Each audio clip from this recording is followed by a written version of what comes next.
Bienvenidos al boletín semanal de LISA News, el boletín en el que te informamos de las noticias más importantes de la semana en materia de seguridad, inteligencia, ciberseguridad, relaciones internacionales y emergencias. Este boletín ha sido creado de la mano del equipo docente del LISA Institute. Comenzamos.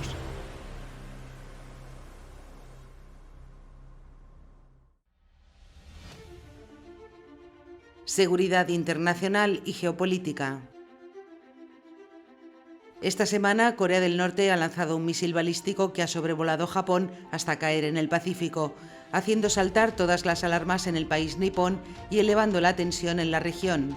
Es el primer lanzamiento de estas características desde el año 2017. Pyongyang ha asegurado que sus ensayos armamentísticos son medidas de represalia ante los ejercicios militares de Estados Unidos y Corea del Sur en la zona. Según algunos informes de inteligencia, Corea del Norte llevaría meses preparado para realizar una prueba nuclear. Continuando en la región, Taiwán alertó del despliegue de 33 aviones y 4 buques de guerra del ejército chino en las inmediaciones de la isla. Desde Taipei alertaron que esta infiltración en el espacio aéreo se consideraría un primer ataque, pero no han matizado las medidas que se tomarían como represalia. En relación al conflicto en Ucrania, esta semana Rusia promulgó los tratados de adhesión de Donetsk, Lugansk, Gerson y Zaporilla. Occidente busca en la ONU una amplia condena de la anexión, topándose con el derecho a veto de Moscú como miembro permanente del Consejo de Seguridad. En Zaporilla, Putin ha firmado un decreto ordenando tomar el control de la planta nuclear y convertirla en propia. Y en Crimea, Rusia habla de máxima alerta antiterrorista. En la declaración de anexión de estos territorios, el pasado viernes, Putin advirtió que utilizaría todos los medios a su alcance para proteger el territorio ruso, incluidas las armas nucleares. Tras esta amenaza, la OTAN alertó a sus países miembros que Rusia había movilizado el submarino ruso Belgorod, el cual porta un arma de capacidad nuclear conocida como arma del apocalipsis y que se encontraría actualmente sumergido en aguas del Ártico. Según la inteligencia occidental, el submarino habría estado implicado en el sabotaje de los gasoductos Nord Stream. En relación a la guerra energética entre Europa y Rusia, sobre todo a raíz del sabotaje del Nord Stream, Rusia dijo esta semana que el suministro de gas es posible a través del Nord Stream 2. Alemania y España continúan presionando a Francia por el gasoducto MidCat y en este contexto han pactado reforzar la cooperación en defensa. Alemania busca también la participación de España en un sistema integrado de defensa antiaérea en Europa llamado European Sky Shield, diferente al escudo antimisiles de la OTAN. Cambiando de región, los analistas internacionales y geopolíticos siguen sin perder de vista el conflicto entre Armenia y Azerbaiyán.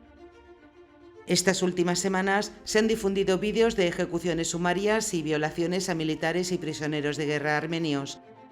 Armenia cada vez se siente más sola. Rusia está con el foco puesto en Ucrania, la Unión Europea comprando más gas que nunca a Azerbaiyán en el contexto de crisis energética, Estados Unidos con poco interés en la región e Irán envuelta en una ola de protestas. Continuando en Irán, siguen las protestas, pero también los rumores de que el líder supremo Ali Khamenei, a sus 83 años, se encuentra en un delicado estado de salud. Khamenei es el segundo líder supremo del país desde la Revolución Islámica de 1979. La transición a un nuevo líder en un contexto como el actual sería un momento clave para el país como República Islámica.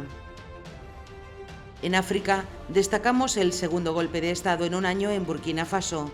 El movimiento militar que lo ha motivado es el mismo que 8 meses atrás y sus demandas son similares: más recursos en materia de seguridad y formación para combatir a Al-Qaeda y al ISIS.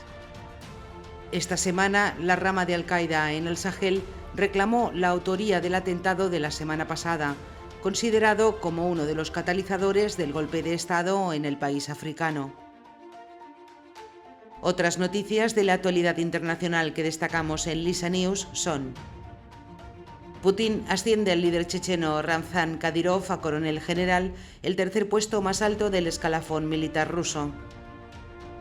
Bielorrusia confirma su participación en el conflicto en Ucrania con el objetivo, según Lukashenko, de prevenir un ataque desde Polonia, Lituania y Letonia.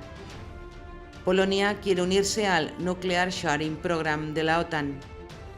Más de 400.000 británicos firman para solicitar elecciones en Reino Unido. La OPEP, liderada por Arabia Saudí y Rusia, ha reducido su bombeo de petróleo en 2 millones de barriles diarios, lo que supone el mayor recorte desde mayo de 2020. Estados Unidos ha declarado que apoya firmemente el nuevo enfoque sobre el narcotráfico planteado por el presidente colombiano Gustavo Petro. Y en Indonesia, al menos 127 muertos tras enfrentamientos en un estadio de fútbol en la que se considera la peor tragedia de la historia de este tipo. Inteligencia. La inteligencia de Estados Unidos ha declarado que sospecha que Ucrania está detrás del atentado contra la hija del ultranacionalista ruso Alexander Dugin a las afueras de Moscú el pasado mes de agosto.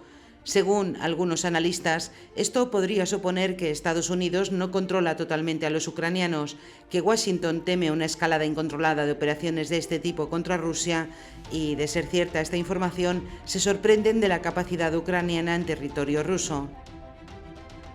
Continuando en el conflicto ruso-ucraniano, esta semana los servicios de inteligencia de Ucrania aseguraron que la probabilidad de que Rusia termine utilizando armas nucleares es muy elevada. En un contexto de debate sobre las posibilidades reales de que Putin lance un ataque nuclear, en Lisa News profundizamos en cuáles serían los diferentes escenarios que plantean los servicios de inteligencia, así como la posible respuesta de la OTAN y la comunidad internacional. En España, las Fuerzas Armadas han anunciado la creación de una nueva unidad de inteligencia llamada Centro de Fusión de la Información. Encuadrada en el Estado Mayor Conjunto, estará integrada por reservistas y voluntarios que se dedicarán a monitorizar redes sociales para detectar acciones de influencia y desinformación. Además, esta semana España y Marruecos han llevado a cabo lo que se considera una de las mayores operaciones contra el yihadismo de los últimos años. Según fuentes implicadas en la investigación, se habría desmantelado una célula que operaba en Nador y Melilla. En el operativo se han detenido a 13 personas, 11 de ellas en suelo español. Ciberseguridad. El Ejército de México ha sufrido un ciberataque que ha puesto en jaque la seguridad nacional del país. Según los expertos, el ciberataque ha supuesto un enorme agujero de protección de los asuntos de Estado más delicados.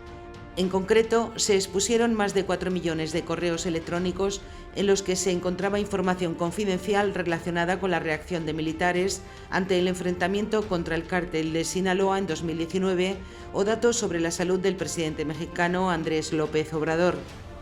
Este ha evitado tratar el incidente a pesar de la evidencia de la vulnerabilidad y consecuencias de la falta de políticas de ciberseguridad en el país. Estas últimas semanas en México también ha habido polémica por el supuesto uso por parte del ejército del software espía Pegasus contra activistas y periodistas.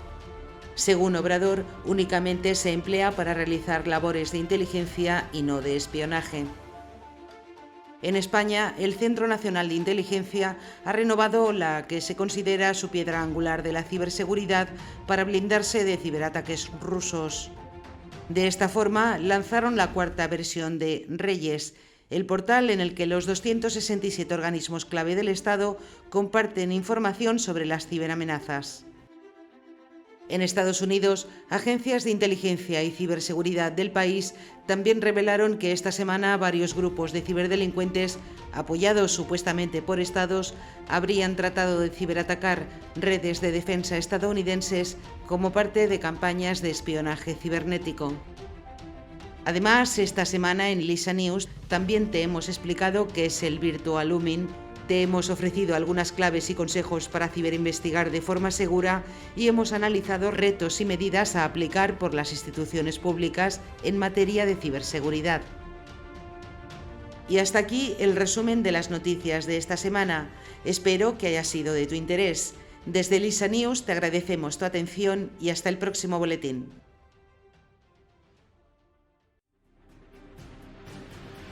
Si te ha gustado este boletín, recuerda que puedes seguirnos en Instagram, Facebook, Twitter y LinkedIn.